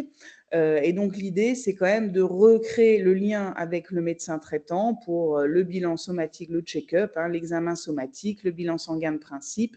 Voilà, on essaye de réinscrire la personne dans un parcours de soins global et notamment avec son médecin traitant. Les traitements sont distribués par des infirmières libérales quand c'est nécessaire et l'équipe coordonne et fait ce travail de liaison avec les infirmières libérales. Encore une fois, l'idée étant de créer des ressources autour de la personne au plus près de son environnement, de proximité, qui pourront perdurer après la prise en charge par notre dispositif. Nous réalisons un bilan social quasi systématique. Rares sont les situations où on ne fait pas de bilan social, qui permettent aussi de cibler des leviers, parce que la psychiatrie et la santé mentale s'inscrivent souvent aussi dans des contextes sociaux dégradés. Donc, ce bilan social systématique permet d'identifier des leviers pour améliorer la situation sociale de la personne et également définir des interlocuteurs à même de poursuivre l'accompagnement au-delà de la prise en charge à domicile. Nous réalisons des échanges et coordinations régulières avec les aidants et partenaires sociaux. Et pour travailler la socialisation, comme nous sommes sur du domicile et que la personne, on la prend en charge de façon très individualisée, il nous a paru important de créer aussi un groupe d'échange, de parole et de convivialité pour favoriser la socialisation, développer l'accès aux ressources internes des personnes. Donc, c'est un groupe qu'on a appelé le groupe ressources qui a lieu 1 fois par semaine et qui est proposé à toutes les personnes prises en charge par les PSIAD, mais également après la fin de leur prise en charge. C'est-à-dire que c'est un groupe qui reste ouvert pour toutes les personnes passées par le dispositif autant qu'elles le souhaitent. Nous sommes très soucieux et rigoureux de la coordination en post-intervention de l'EPSIAD, c'est-à-dire que nous ne laissons jamais la personne sans une continuité de parcours derrière. Nous assurons qu'il y a une coordination avec les personnes ressources, le courrier de liaison que nous faisons au médecin traitant. Nous organisons le suivi ambulatoire, soit en CMP, soit avec un psychiatre libéral, soit une psychologue libérale, avec un médecin traitant. Et dans les situations complexes, c'est-à-dire les personnes soit peu autonomes, soit très isolés, soit en rupture de soins, nous faisons intervenir un case manager, une case manager en l'occurrence, pour une durée de 6 à 12 mois, qui s'assure d'un accompagnement individualisé, personnalisé, pour favoriser la continuité du parcours de soins et du projet de vie de la personne. Le bilan d'activité 2024, donc c'est une synthèse. En 2024, ce dispositif a pris en charge à domicile 240 personnes. C'est à peu près l'équivalent d'un service d'hospitalisation classique. Le nombre de visites à domicile réalisées par binôme était de 2002. Le nombre de visites à domicile réalisées avec un psychiatre était de 489. Et le nombre de séances de groupe ressources, c'était 52, puisque c'est une fois par semaine. Alors, nous avions ouvert ce dispositif avec quand même l'objectif de savoir si c'était un dispositif qui était pertinent ou pas, et pour ça, il fallait bien l'évaluer. Du coup, nous avons dans notre équipe Laura Saez, qui est psychologue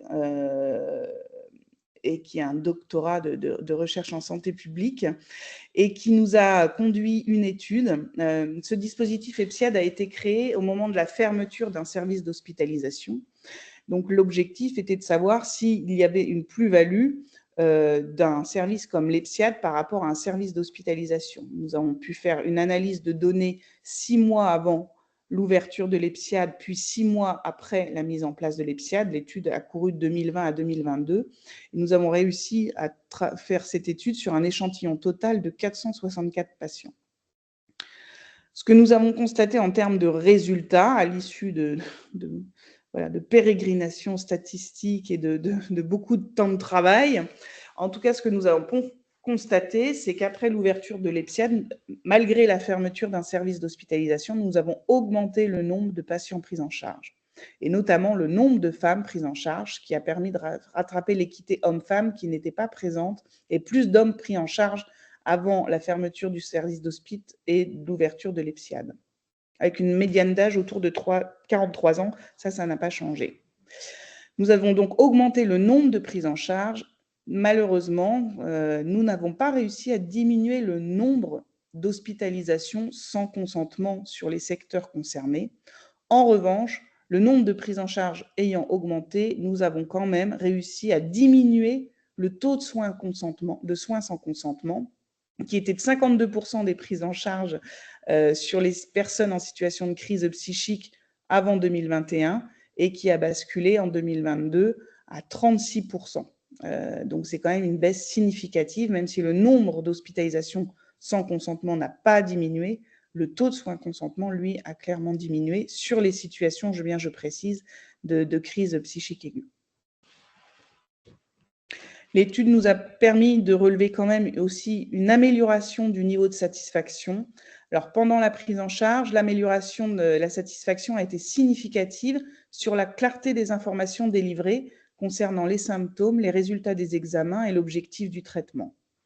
Le niveau de satisfaction a été également amélioré de façon significative en fin de prise en charge sur la clarté des informations sur les activités que les personnes pourraient reprendre en fin de prise en charge et sur la clarté des informations sur les symptômes devant alerter à l'avenir les prodromes d'une rechute.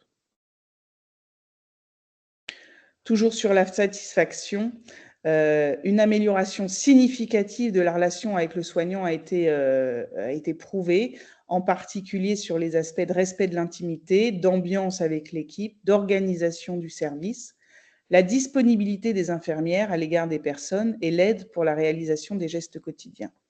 Je tiens à souligner là qu'il est quand même, on était étonnés que le niveau de satisfaction par rapport à la disponibilité des professionnels soit supérieur à celui d'un service d'hospitalisation où les professionnels sont là 24 heures sur 24.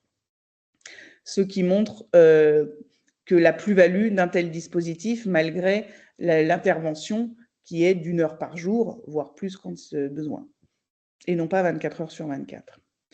Le niveau de satisfaction a été aussi significatif vis-à-vis de l'amélioration de l'implication des personnes dans les décisions médicales les concernant et l'amélioration de l'évaluation globale des soins.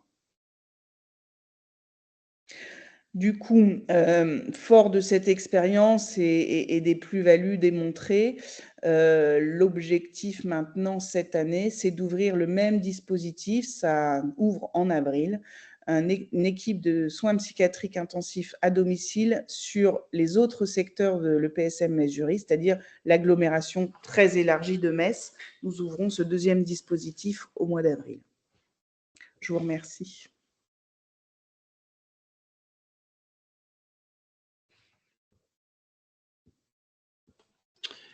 Eh bien, écoutez, merci beaucoup. C'est une expérience que je trouve très intéressante. C'est probablement appelé à se développer. Là, les deux solutions que vous avez présentées toutes les deux, soit les IPA, soit vous, probablement que ça participera à une petite réponse à la crise. Je vais proposer à Bénédicte Thirier là, de nous reprendre les différentes questions qui sont dans la conversation. Oui, tout à fait. Alors, j'ai pu regrouper quelques questions. Alors, il y a quelques questions tout d'abord pour le docteur Schmitt concernant en fait un petit peu la géographie, on va dire, de les perspectives en fait pour éviter des zones rurales dépourvues de psychiatres. Alors, vous avez évoqué quelques solutions. On en a vu aussi à travers l'exposé du docteur Solaire et puis de Madame Ligeron. Alors, le problème, en fait, il est beaucoup plus vaste que la question des psychiatres, c'est-à-dire que c'est la question de ce qu'on appelle les déserts médicaux, mais qui sont des déserts tout court. C'est-à-dire qu'aujourd'hui, la difficulté auquel on est confronté, c'est que je dirais le retrait, et là, il y a je dirais une vraie réflexion à avoir, c'est-à-dire que le retrait progressif des services publics, le fait qu'il n'existe pas de transport en commun. On voit pour des jeunes professionnels, on a de plus en plus de jeunes professionnels qui n'ont pas le permis de conduire. Donc, il y a vraiment une globalité du problème qui est à prendre à bras-le-corps sur ce plan-là. L'autre aspect, il est quand même le facilitateur. Je pense que là, on a des aspects, je parlais des aspects de gouvernance, mais je pense qu'on a sans doute aussi une réflexion à avoir sur qu'est-ce qui peut faciliter le fait, enfin Caroline, elle m'en avait parlé une fois là, quand tu allais à Saint-Claude en consultation dans le Jura, bah, il faut avoir envie d'y aller. Et si on ne facilite pas les choses, bah, forcément, ça ne donne pas envie d'y aller. Donc il faut avoir une vraie réflexion de fond sur, et puis après, il y a une autre réponse qui est quand même, sans doute le développement, de la téléconsultation, et aussi la facilitation des transports dans l'autre sens, c'est-à-dire que, de faciliter, les transports des personnes quand on a besoin de soins de recours, ben, voilà, il faut pouvoir, transporter les personnes, à l'endroit où se font les soins de recours. Voilà, je pense que il ne peut pas y avoir de réponse unique, c'est vraiment quelque chose de plurifactoriel sur cette question de la prise en compte de la ruralité et de la nécessité effectivement de l'aller vers, faciliter l'aller vers des professionnels, mais aussi dans l'autre sens, de faciliter aussi le transport des personnes. Enfin, je pense à un exemple tout bête, j'étais à la Guadeloupe il n'y a pas très longtemps, il n'y a plus de maternité sur l'île de Marie-Galante, mais ils ont facilité les choses pour que les femmes qui vont accoucher puissent être hébergées à Pointe-à-Pitre en attendant leur accouchement de façon correcte. Donc voilà, il y a aussi des réponses à avoir de façon beaucoup plus globale et systémique, et pas des bouts de rustine d'un côté ou de l'autre. Mais juste un commentaire, en fait, les différents éléments que vous avez pointés pour la psychiatrie, ils s'appliquent exactement à toutes les autres spécialités. Enfin, le CHU-centrisme pour les spécialités, c'est bien connu. Le désamour des jeunes pour l'exercice en milieu rural, malheureusement, c'est aussi bien connu. Et la réponse, effectivement, la réponse, elle sera systémique et elle n'est pas caractéristique de la psychiatrie. En tout cas, pour essayer de favoriser ce que vous avez appelé la réhabilitation des déserts médicaux. Après, vous avez votre propre réponse de spécialité, comme on a vu les 2 solutions qui ont été développées, mais il y a des solutions qui sont des solutions générales à la médecine et qu'il y a un moment où notre société devra prendre à bras le corps, là. Tout à fait.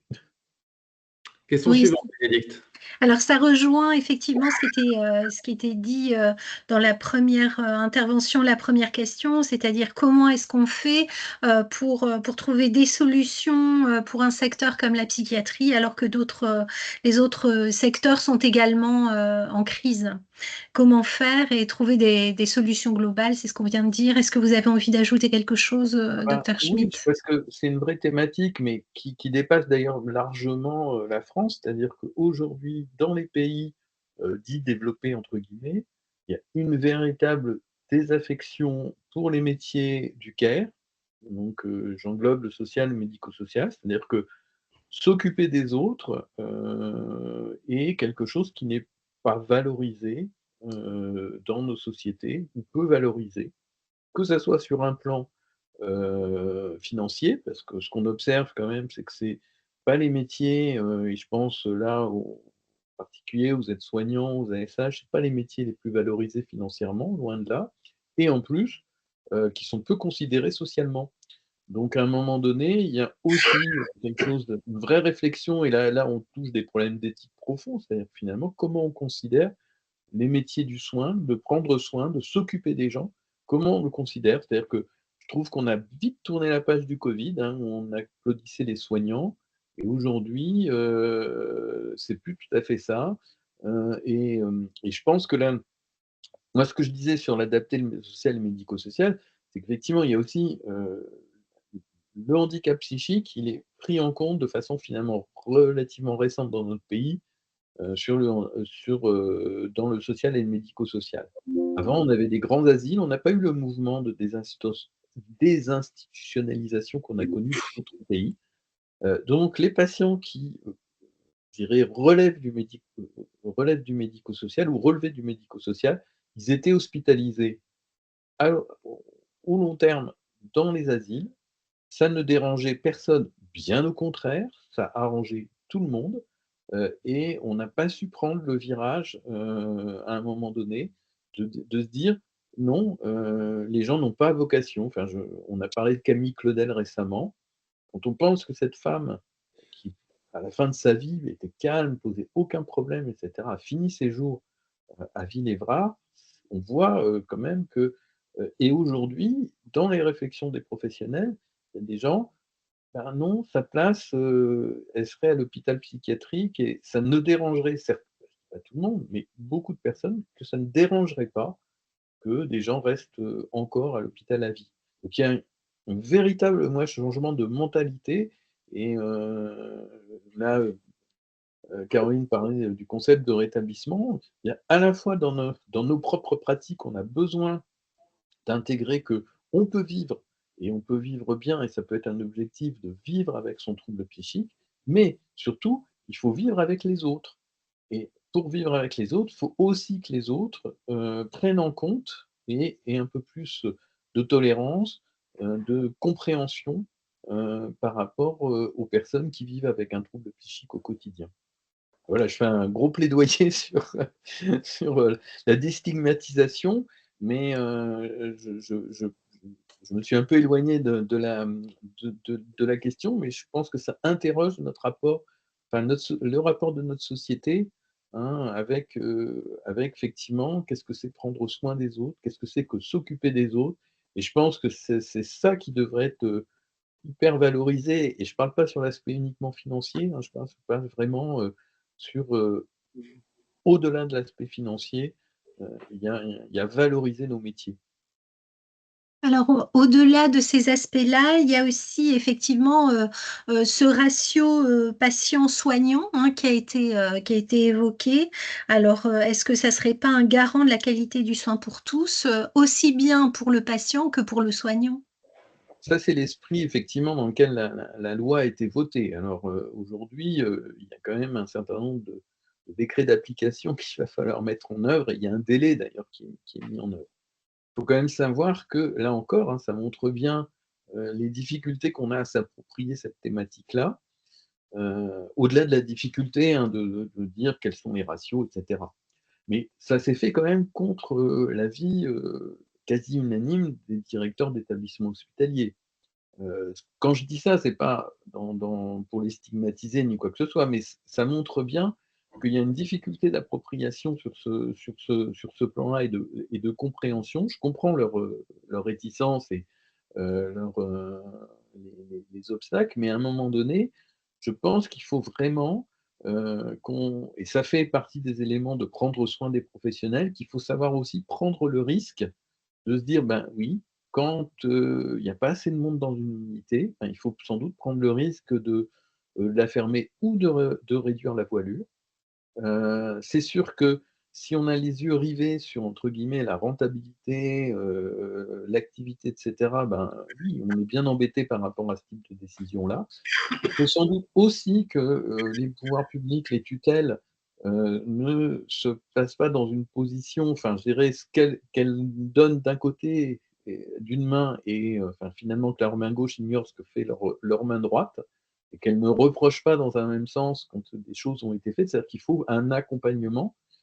Aujourd'hui, on a du mal à avoir, enfin, moi je trouve que malheureusement, on a du mal à avoir, un accompagnement de qualité dans les lois qui sont promulguées, hein, mais je pense que c'est pareil, c'est un aspect, là je ne mets pas en cause les personnes, je pense que c'est vraiment une problématique beaucoup plus de système, on sort de 20 ans, de «rentabilité» entre guillemets, du système de santé.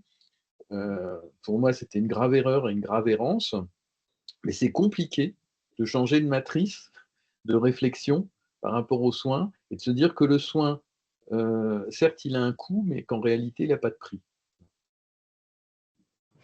Si je peux me permettre par rapport à cette question-là, bien sûr qu'on souhaite tous que le ratio, soignant-patient soit relevé et évidemment ça me semble à moi nécessaire. En même temps, ça ne nous absout pas de réfléchir sur le fond et qu'il y a quand même malgré tout, même s'il y a plus de soignants par vis-à-vis des patients, le ratio est augmenté, nous avons quand même ce devoir de re-questionner quand même certaines pratiques et de faire évoluer notre vision du soin, de l'accompagnement et de la place des professionnels et de la place des patients et de leur expérience. Voilà, augmenter le nombre de professionnels, c'est important, mais c'est pas suffisant. Tout à fait. C'est vraiment très On a important. d'autant plus cette nécessité de réinterroger nos pratiques. Il ne faut pas se faire d'illusions, hein. Ce n'est pas parce qu'il y a des gens qui votent à l'Assemblée nationale qu'il faut augmenter le nombre de ratios patients-soignants que ça, dans la réalité, ça va se produire. Moi, je ne pense pas qu'il faut tout à fait être naïf sur ce sujet-là, quoi. Alors ensuite, une question pour, enfin, le docteur Sola, vous en avez parlé un petit peu pendant votre propos, l'importance des pairs aidants et des médiateurs de santé pairs, c'est un sujet qui nous est cher aussi, hein, qui est cher aussi d'appui. On a fait un travail avec notre conseil d'orientation sur ce sujet. Est-ce que l'offre de soins peut se différencier, comment dire, s'éloigner un petit peu plus, être moins centrée sur le médecin et laisser un petit peu plus de place justement à ces nouveaux professionnels qui sont les médiateurs de santé, les pairs aidants? Alors, à mon sens, moi, c'est clairement une nécessité. C'est clairement une nécessité. C'est d'ailleurs ce que demandent les tutelles. Alors, je ne sais pas si elles comprennent tout sur ce que ça. Enfin, je pense qu'une partie le comprend, mais c'est une nécessité. Mais pour en avoir fait l'expérience sur le PSM et avoir discuté avec pas mal de personnes qui, voilà, ont essayé d'intégrer la pérédance, c'est encore difficile. C'est encore difficile de faire une place qui ait du sens pour les pairs aidants dans les systèmes de soins actuels parce que justement, il n'est pas habitué, il n'est pas encore déformaté ni acculturé et que régulièrement, les pairs aidants se sentent assez mal à l'aise dans les équipes parce que le changement de paradigme est encore à travailler dans de nombreuses équipes. Mais pour moi, c'est vraiment un objectif important. Mais je dirais et vice versa, les équipes aussi se sentent mal à l'aise, en fait. Et c'est là où c'est compliqué, qu'on voit qu'on a du chemin à parcourir.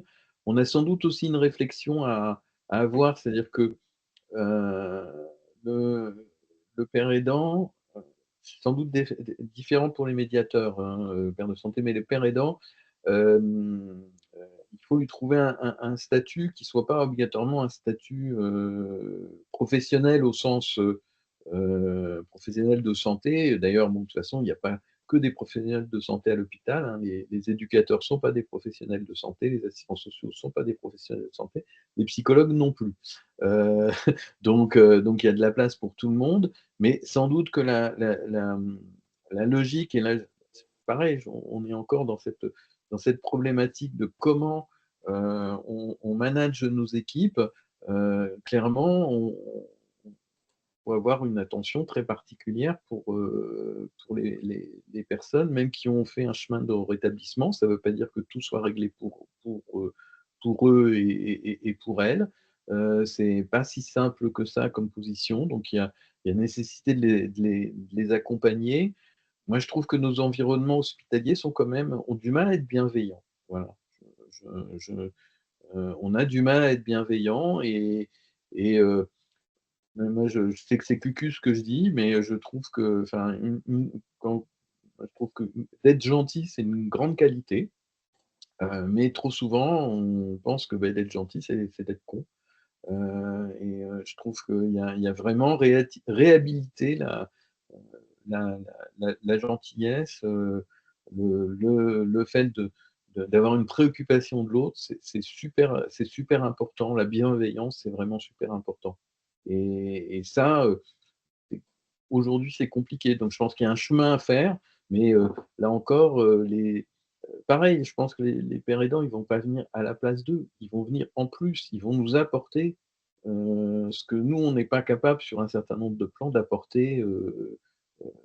De- sur la question, par exemple, du traitement, de l'observance du traitement, on peut nous tenir en tant que médecin ou en tant qu'infirmier un discours, mais le discours que va tenir quelqu'un qui a vécu les choses, qui a pris des médicaments, ben, ça n'a rien, enfin, ça n'a absolument pas le même poids. Donc on voit bien on n'est pas du tout dans un remplacement, on est dans une complémentarité qui est vraiment aujourd'hui indispensable. Mais il faut arriver à leur trouver un statut, une place, une façon de fonctionner avec eux. Il faut aussi que les équipes acceptent de prendre le risque de travailler avec une personne qui est dans un processus de rétablissement, qui va mieux, mais qui peut aller par moments moins bien, comme nous aussi, hein. Moi, il y a des jours où je n'ai pas spécialement la forme, hein. Donc, je pense qu'on est tous dans ce cas-là. Donc, il ne faut pas qu'on leur mette sur les épaules des choses voilà, que nous, au quotidien, on a à faire face. Je vous remercie. Alors, j'ai une question pour madame Ligeron. Dans cette reconfiguration, en fait, du paysage, professionnel, notamment en psychiatrie, est-ce que, le terrain est vraiment prêt à accueillir les IPA? Vous parliez de réimplantation qui sont parfois, dissuasives. Est-ce que vous avez quelques exemples des difficultés? Quelles sont les difficultés qui sont rencontrées et quels pourraient être les leviers, en fait, pour pouvoir, aider à favoriser cette implantation, des IPA dans les services? Alors, je pense que les implantations qui ont eu lieu, on va dire depuis 2018, finalement, ont été quelque part victimes de la nouveauté et de l'émergence de ce métier, finalement. Donc, je pense que les choses sont en train de s'améliorer petit à petit, que chacun, finalement, identifie un petit peu mieux la place de l'IPA et qu'il y a plein, on va dire, de réticences et de résistances qui sont en train de céder. Et je pense que, comme je vous l'ai dit tout à l'heure, un infirmier qui a le projet de partir en formation en pratique avancée, c'est parce qu'il a déjà, je pense, mûri une ébauche de projet professionnel.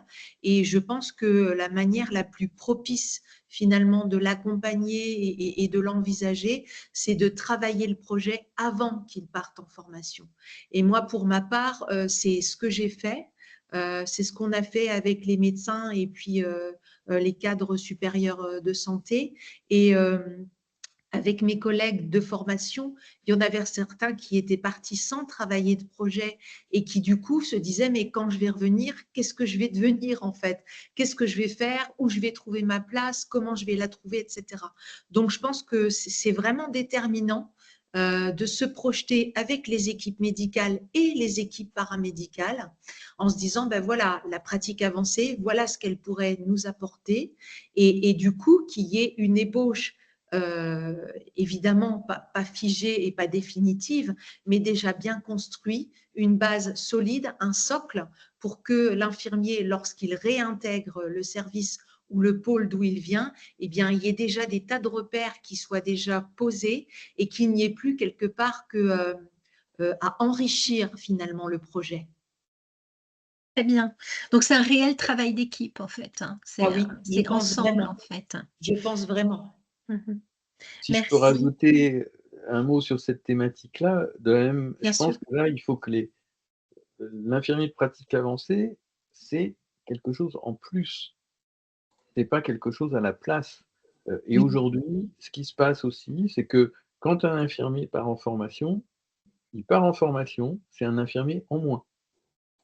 Un infirmier en moins pendant le temps de la formation, c'est un infirmier en moins quand il revient de sa formation. Donc là, il y a un vrai enjeu et bon là j'espère qu'on réussira à convaincre le ministère de la Santé de cet aspect-là et qu'il réussira à convaincre ensuite les ARS. Certaines le font, hein, il y a des ARS qui remplacent poste pour poste et pour qui dans leur tête c'est bien quelque chose en plus, donc qui s'inscrit dans la complémentarité. Mais c'est pas encore si clair que ça et je pense que c'est aussi une condition de réussite. C'est-à-dire que je pense que les choses seraient vues de façon différente si, quand quelqu'un part en formation, ben, il est remplacé, voilà et on sait qu'il y a quelqu'un qui va revenir dans un autre projet, mais c'est quelqu'un en plus dans une autre mission et c'est pas quelqu'un qui va, enfin qu'on perd et ça change aussi la façon de voir les choses et après je partage complètement le propos de Christine, bon la préparation du projet, mais ça montre aussi que, il y a, sans doute des équipes, et là je parle plutôt des équipes médicales, qui n'ont pas réfléchi, enfin, qui se disent: «Bon, il faut un IPA», mais finalement, d'une part, ils n'ont pas réfléchi, puis est-ce qu'ils en ont vraiment envie? Parce que je pense que si on a vraiment envie, on fait le projet. Enfin, on co-construit un projet, et c'est assez enthousiasmant, enfin parce que là, enfin, présenter Christine, enfin, je suis beaucoup moins présent maintenant à la maison des adolescents, mais on voit bien à quel point c'est en plus. C'est pas à la place d'eux, c'est du plus, c'est vraiment, c'est du bénéfice net. Enfin, voilà. Oui, c'est de la complémentarité. Merci. Alors, une dernière question qui est pour le docteur Solaire. Quel est le profil du case manager? Le profil, bah, il y en a pas. Alors, il n'y a pas de profil professionnel pour être case manager. C'est l'obtention d'un DU hein, pour être case manager. Donc, on peut venir d'horizons très différents. Nous avions la chance d'avoir une personne très motivée pour faire ce DU et qui était vraiment voilà, passionnée par cette dimension d'accompagnement en case management. Il s'agit de Karine Massonnet. Hein, en 2 mots, vous pourriez nous dire ce que ça fait un case manager? Ouais, juste pour dire, nous avons choisi que ce ne soit pas un soignant. Enfin, ça tombait très bien. En fait, cette personne était secrétaire médicale. Et ça nous convenait très bien parce que ça donnait aussi une autre vision de l'accompagnement qui ne soit pas voilà, formaté selon le modèle soignant, mais qui puisse avoir une vision peut-être plus large que celle purement soignante. Les missions d'un case manager, encore une fois, il n'y a pas de modèle préétabli. Hein. Donc, nous, on l'a façonné en fonction et de la personne et de nos besoins. Donc, notre case manager, on lui confie en fin de prise en charge de soins intensifs des personnes où on sait qu'il y a un fort risque de rupture de continuité de soins et de parcours. Voilà.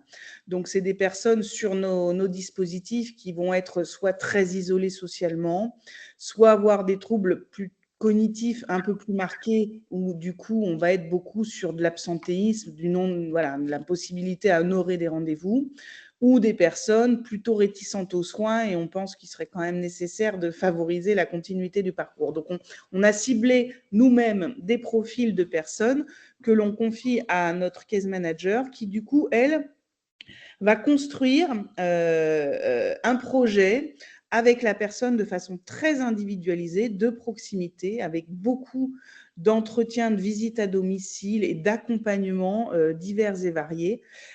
Sa méthode à elle, ce qu'on appelle la méthode agile, elle part des besoins propres de la personne et autour de ces besoins et envies de la personne, elle construit au fur et à mesure avec la personne le projet et le parcours de soins. Donc, elle associe projet de soins, continuité de parcours de soins et projet de vie, ce qui permet que la personne donne du sens à l'accompagnement, le valide et s'inscrive dans quelque chose qui soit du long cours.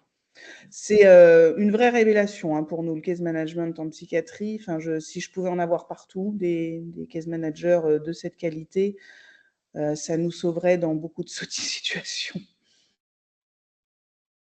Merci. Merci beaucoup. Alors moi, je voulais souligner l'amélioration de l'accès aux soins dans ce que vous avez présenté. Je trouve que c'est quelque chose qui est très important. Le fait, quand vous avez présenté l'EPSIAD, pardon, le fait que le patient ne doit pas passer par différents services, il peut accéder directement à vous. On parle souvent d'amélioration de l'accès aux soins et je pense que ça en fait partie. Voilà, donc je voulais vraiment souligner ça. Merci. Eh bien, écoutez, il est 19h59. Je pense que je souhaite remercier chaleureusement les 3 orateurs là, qui nous ont présenté 3 aspects de la psychiatrie d'aujourd'hui et de demain. Et c'est bien d'avoir des pistes d'amélioration. Et je suis d'accord avec ce que disait Christophe Schmitt, il ne faut pas être tout le temps dans le défaitisme et dans les pleurnicheries. Il y a des pistes pour faire mieux. On sait que la tâche ne va pas être facile, mais je pense qu'il faut y croire et je pense que vous, tous les 3, vous y croyez. Merci à tous d'être encore nombreux à 20h. Vous êtes encore 39 en ligne. Et à bientôt pour un prochain webinaire autour du thème de qui va me soigner demain. Bonne soirée à tous.